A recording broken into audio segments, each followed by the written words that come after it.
Despite how things look, nothing in the world today is random. There's a hidden hand, a puppet master that has been shaping history from behind the curtain, rising in power, infiltrating nations, and when exposed, they vanish. Hitler tells the world why he hates Jews. He says the Jews created communism. They're taking advantage of you. And people said, how? He says the Jews are the ones that are in control of all of the banks that are lending you with high interest. And everybody said yes. Why? Because it was true.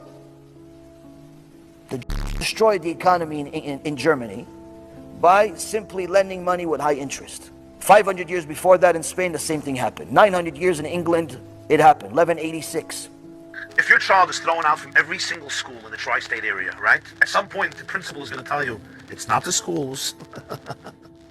You understand? Been thrown out from every single country they ever lived in, besides maybe 5. New Zealand, Australia, America, and maybe another 2. You tell me one country in the world that they lived, they weren't expelled from. So at some point, you got to look at yourself and say, you know what? Maybe it's us. And here's what they don't want you to realize. This isn't just politics or money. There's something much bigger at play. And once you see the pattern, you'll understand why they've worked so hard to keep it hidden. To tell this story, we need to go back to a time of great power and mystery, to a king unlike any other, a ruler who could command the jinn. This king was none other than Solomon, and his reign was righteous. Suleiman was given something that no other prophet was given, no other person was given. We gave him the power of the wind. فَسَخَّرْنَا لَهُ الرِّيحَ, right? تَجْرِي بِأَمْرِ رُخَانِ حَيْثُ أَصَابَ. وَالشَّيَاطِينَ. We gave him the power of the shayateen. And in other verses, we gave him the power to speak to animals.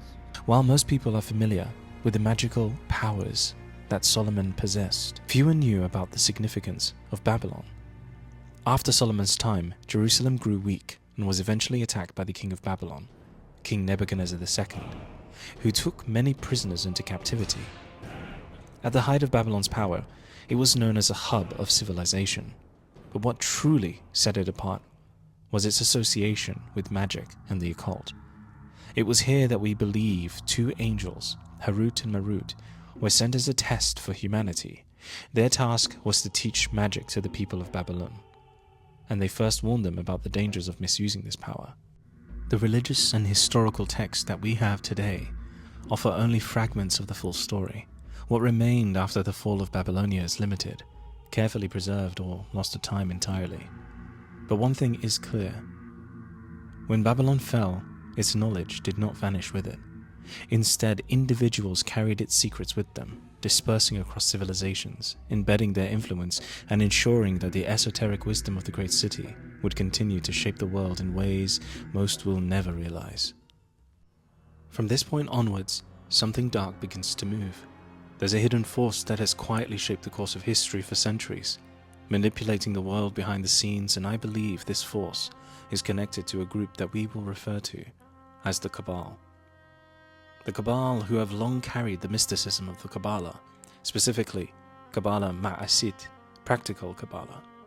This is the same Cabal whose collection of secretive, elusive groups of individuals, whose power is intertwined with the mystical practices passed down through generations of those who were once exiled from Jerusalem in Babylonian times.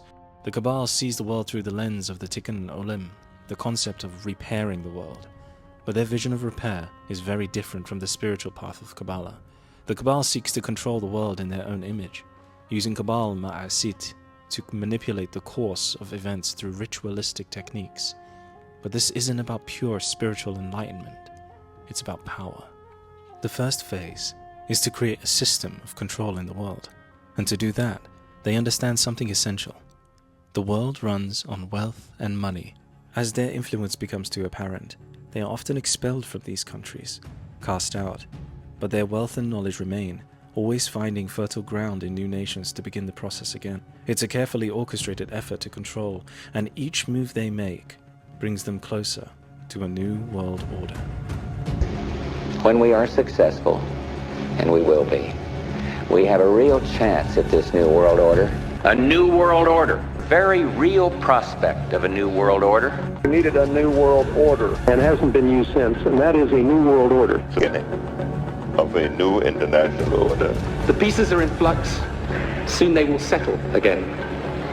Before they do, let us reorder this world around us. Really, a new world order can be created. It's a great opportunity. The need for a new world order. Of our new order. Create a new world order. And so we're saying, yes, there are power structures above government. There are corporate interlocking directorates throughout history that try to influence government. Why do the elites want children from sex traffickers? Adrenochrome. It is harvested from children for a euphoric and life-enhancing benefit. Islands on the northeastern coast of the United States, and saw there, and this was a Rothschild who was there. It was clear that this billionaire, who you would think is just as powerful as this Rothschild, was not as powerful, is asking for permission. He wanted to make me into an elite sex slave. You know, you hear these stories and you wonder, there's no way these people are capable of doing something like that. Well, they devised a scheme to ensure their survival and continued power, a narrative of innocence and victimhood. This narrative allowed them to paint themselves as harmless lambs, even as they manipulated global events behind the scenes.